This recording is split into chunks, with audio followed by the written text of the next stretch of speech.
Welcome to the Real Voices podcast, where we explore the personal journeys of real estate professionals through their own unique challenges and successes. Real Voices is brought to you by Equitable Title and Escrow, providing a better approach to title and escrow through team support and innovative services. This approach delivers a better experience to both agents and their clients. Welcome to another great episode. We have another great guest with us. We have Stephen Liby with us. I say that correctly, right, Stephen? Yes. Awesome. Thanks for joining us. Appreciate you being on. Tell us a little bit about yourself. How long have you been in the industry? What got you in? And who do you serve? Yeah.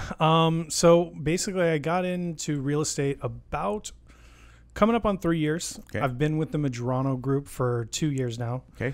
And then, the people we serve, we work with everybody. Everything that we do is typically residential, Okay. but investors, first-time home buyers, buying your second home, all those. Okay. So did you grow up thinking you'd be a realtor, or how did you decide to make that leap? Yeah, not at all. Actually, I was in corporate sales for like 10 years and just wasn't really liking the grind anymore. Decided to make a change. I had family, friends like that had done real estate, that they liked it. So I just started asking a lot of questions and got me interested. And I thought, hey, well, I'll get my real estate license and just see how it goes and see if I want to leave my job. And, I got a taste for it and I loved it. And it's a different type of sales. I'm good at sales, but this is something to where I'm never high pressure with a client or anything like that. Where my negotiating sales skills kind of come into play are with the other side, the seller or the buyer that I'm not representing. Makes sense. Mm-hmm. So you mentioned 3 years, but 2 with the team. Tell us about that first year. What was that like for you? What made you want to join the team? I guess what happened there? That's a good question. I think I joined the team actually about 6 months in. Okay. So the first 6 months, I just kind of did a lot of work, but not a lot of forward movement. I don't think I was placing my work in the right areas, and I was a little too scattered, trying every little new thing. Like, I read this and, I'll go and look at, this type of home sale or something like that. But it just, I just had no direction, I guess. Okay. The easiest answer is. Yeah, I appreciate that.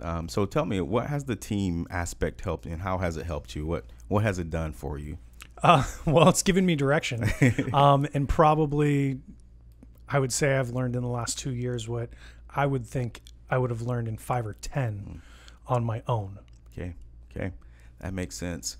So just looking back at that first 6 months, what do you think there's something that you wish you knew, like specifically, that would have helped you? I wish I would have. Gosh, that's a good question too. Direction obviously was a big thing because I was doing a lot of stuff, but just not doing it correctly. And I wish I was just more like building an actual sphere, client base or anything like that. I was just I was being in front of people, but I wasn't actively going after people. Makes sense. As like clients. Makes sense. So tell me a little bit about, I guess your approach to the sale. You mentioned that, you're not high pressured, but tell me a little about like your consultation. What do you focus on when you're with the client? The big thing with the client is focus on is what their needs are, what their motivation is to buy right now. What concerns them about whatever market or, things like that they might have, and just, moving the steps forward, like making sure that, everybody is communicating because, a lot of times there's lenders, and then once we find the home, title, thing like that. Just communication, I think, is key in what I do. Well, I appreciate that. What do you think your biggest challenge is right now with the industry? What are you dealing with most? Gosh, what am I dealing with the most? This market is a pretty crazy market. I would say that, we're dealing a lot with, we just have to be really quick right now. That's the biggest thing is, homes aren't on the market very long. The market moves quickly and you're competing with other offers. So, that's the big thing too, is just to make sure that my clients are aware of, that market and how to tackle it correctly. I'm just thinking that, you got clients who this is maybe their first home and they're maybe a little bit, hesitant to make moves quickly like that, what are some things you do to help them be prepared to make an offer when they find something? Just make sure that all lines of communication are open with, them, me, the lender. They know exactly, what they can afford, things like that. And just making sure that, everything is, there's no unexpecteds. Right. Okay. So corporate sales, I guess I wanted to just go back to that. I love the life before real estate. Mm-hmm. I guess what made you fall out of love with that? What was going on there? You know what? It was just, it was getting really boring. It was just a daily grind, and, wake up, everything's the same every single day. So it was like Groundhog's Day, honestly. And I was just getting really worn out from it. And I mean, that's absolutely not the case with real estate. Every single day is different. So you like the chaos? That you like to manage the chaos? I do. I like a little bit of stress. I think stress is good, and I think that every time that I'm not feeling stress is when I try to add something new to real estate. Makes sense. I love you said in the beginning you were just kind of chasing every new thing. That still can be an issue for many people. Real estate agents, there's always something new for you to try and something to buy. So how have you managed that now? What have you done to not get caught up with the new shiny thing? Gosh, I am the person that kind of gets caught up with the new shiny thing sometimes. But I would say the big thing is just to know where the core of my business is and know, I do like trying new things. I like learning as many different aspects of real estate that I can, but just knowing where the core of my business is, which is residential real estate, find buyers and sellers, getting them into homes. I keep my focus on that primarily. And, if I'm trying new things, then I'll set time aside for that. Okay. Thank you. So you mentioned that this wasn't obviously your dream as a kid.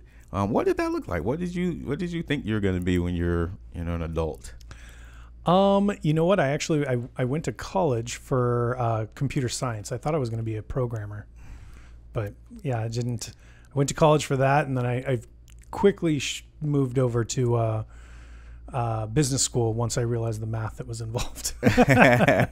So it was only the math. It wasn't the money. That wasn't it. No, I don't think I actually just had a love for computers and thought that's what I wanted to do, but in the end, I was like, well, not really. Okay. I wasn't going to be the guy that was going to be the programmer behind a desk all day. That wasn't me. Okay. Makes sense. Well, as a kid, dreaming of being a computer guy, who was your role model? Who did you look up to as a kid? And, who was that person for you? That sounds goofy. So I actually, when I was in college, I taught martial arts and did martial arts most of my life. So I guess a big inspiration would be like Bruce Lee. Okay. I think he said a lot of cool things, and obviously he was icon in the sport. So he was definitely an idol for me when I was a kid. Awesome. I love his quote about water. That whatever you put water in, it takes the shape of that thing, and he's like, be water, my friend. Yeah. I like that. Thank you. Yeah, Bruce Lee, huh? Cool. So kind of staying in the childhood, I like to ask people who love to hustle. I think real estate agents hustle. They're hustlers. So as a kid, what did you do to help earn a buck, or how did you put money in your pocket as a kid? What was something you did? Yeah, so actually pretty young. My dad was definitely someone that made me do chores at a pretty young age. So I think I was mowing the yard about time when my chin was coming up the handle. And I started mowing neighbors' yards, things like that. And so by the time I was like 16, 17 and I was getting a real job, I realized how much money I was making I was making, a couple $100 a month as a 14 to 16 years old. So I guess that was my first hustle. Oh, nice. It's funny. You're thinking, oh, man, I'm making more money doing this than going to get a real job. Then, huh? Yeah, definitely minimum wage at that time. It wasn't much more. Awesome. So just kind of rolling through, you said you went to college and, you did that good thing. I guess, as life unfolds for you at the time, what are some things you did for adventure? What did you do to, I guess, challenge the system? Anything you did that was adventurous? Yeah, I mean, I guess I was just the quintessential little rebel skateboarder kid. Okay. So I guess that would be, my, beat the system kind of thing. I don't know what you call that, but yeah, that was a little skateboarder. Skater, huh? Yeah. I was actually telling my kids about that back in high school and middle school. My age was, you were the skaters or the bikers, and which were you in on? And so, yeah, I was a biker, I guess. Never got a chance to skate. So do you consider yourself adventurous at all? Do you do interesting things now? What is hobby wise? What are you doing? Yeah. So, I mean, me and my wife always like taking trips. Okay. So, on those trips are usually to places, Costa Rica, Hawaii, things like that. And we try to get in much of the nature and the adventure in those places as possible. So yeah, love to hike, love to just be outdoors, camping, all that stuff. So I would consider myself moderately adventurous. Cool. It's glamping a little bit. Cool. Yeah. I always think about, we're so busy, we're hustling all the time. What do you do to keep yourself grounded? Do you have anything or traditions or anything you do to keep yourself grounded and mindful? Yeah, my wife and my 2 kids. I mean, we try as I am busy, but at least several times a week, we are together, dinner table, even if I have to leave for work after that, that's definitely the grounded part is I try to be with my family and set a time aside for them for quality time, not just, sitting around. We try to do things, get outdoors, eat dinners together. They're my ground, I would say. Good. So what do you think, if I was able to, interview your kids, what is something you think they say that you're always harping on, that you're trying to explain and teach to them? Probably not always, but I can tell you the new thing where my older daughter, we're trying to, teach her priorities, coming home and doing the homework and, getting her chores done before, she sits down, stares at a TV or, goes and jumps on the trampoline. And my younger daughter, so she's just about to turn 4, and we're focusing on her just like not being the baby anymore. She likes to have temper tantrums, things like that still. So we're like, you're getting a little old for that. So yeah, those are the things that we're working on now for them. Yeah. Kids. In your business, what do you feel like your greatest accomplishment has been overcoming these challenges that you face? What do you feel your greatest accomplishment? Gosh, I would say my greatest accomplishment right now is, I've gotten the opportunity, because on the team that we're on, that I'm starting to mentor people.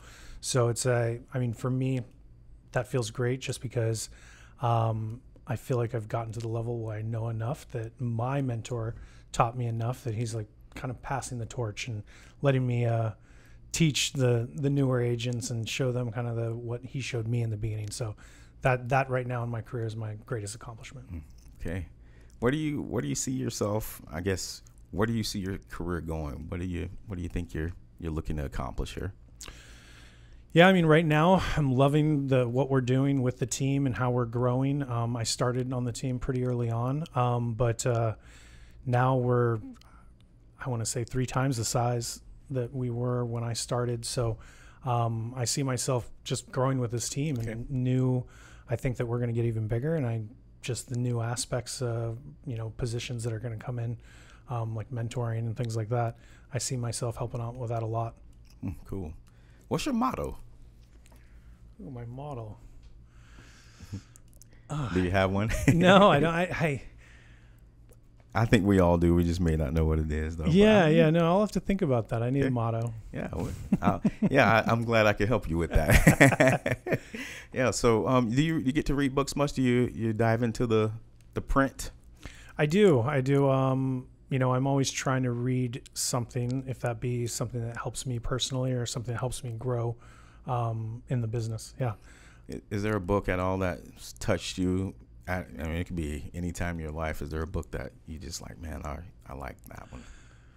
Oh, that's a hard question, because I think I've learned a lot of 1 or 2 things from a lot of books. My favorite book that I'm reading right now is Don't Split the Difference. Okay. It's a good book. I've heard of that. What is that one on? What is? It's about an FBI negotiator and just, how to was written by an FBI negotiator, and it's basically just how to negotiate and how to, hold your ground. Yeah, interesting. Yeah. I may need to check that out. Okay, cool. It's a neat book. Cool. I guess to go back to, business-wise, you mentioned that you see yourself growing with the team and moving forward. Do you ever see yourself like jumping back on your own or starting your own team, or where do you think you're going to end up? Well, good question. Right now, no. I did, when I joined the team, I thought, I'm going to learn as much as I can and, move on when I feel that I've gotten to that peak and try to do something on my own. But right now, with the way that we're growing and the opportunities that are going to, come in front of us, I'm going to stick it out. And I mean, until that changes, right. I really enjoy being on the team. The team's honestly a family at this point. So, I don't see myself going anywhere anytime soon. Okay. Is there anything you wish you could redo? Like if there was a redo button, you push it. Yeah, I would have reached out for help sooner. I wouldn't have let those 6 months go by and doing, just kind of spinning my wheels. I wish I had a little bit more, focus. Like somebody had pointed me in the right direction. Yeah. Okay. So, what would you teach or tell to new agents who are coming into the business and maybe struggling? Like, what is something you tell them? Yeah. So, I felt like when I was coming into it, knowing a lot about negotiating sales, things like that, and, just wanting to do something on my own and, whatever, not getting help. I thought that there was some sort of, I was going to get an award in the end for that. But if I was to tell any new agent, because when you go, every agent that I know has gone through the, the 90 hours and done the tests and everything like that.